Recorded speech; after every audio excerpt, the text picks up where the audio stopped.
আল্লাহর পেয়ে গেলে সব পেয়ে গেল। আল্লাহ আকবার। আমরা আল্লাহকে চাই, আল্লাহ ভালোবাসা চাই। দুনিয়ার কেউ ভালোবাসা দরকার নেই, আল্লাহ যখন ভালোবাসবে দুনিয়ার সব মানুষ অটোমেটিক ভালোবাসবে। যেরকম সুবহানাল্লাহ। হ্যাঁ আল্লাহ আমার মোটামুটি ধৈর্য আছে, কোরআন শোনার ধৈর্য আছে।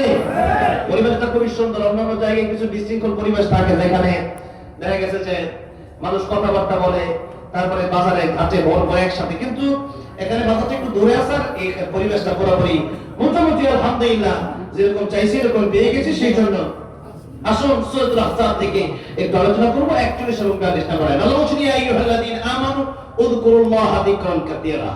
আল্লাহ বলেন হে ঈমানদারেরা তোমরা জিকির করো, আমি আল্লাহ জিকির করো, বেশি করে জিকির করো। আল্লাহ বলেন জিকির করো।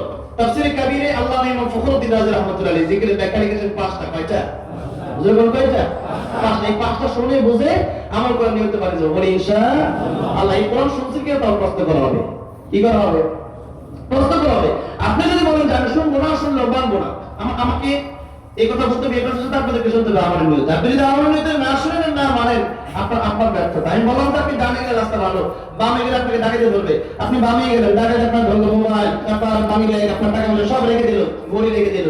এরপরে আপনি না হারে কি বিপদে বললাম, আগে তো একটা সতর্ক করছিল যে দিক দিয়ে যাইও না, এই দেখলে ডাকাতি হওয়ার সম্ভাবনা আছে।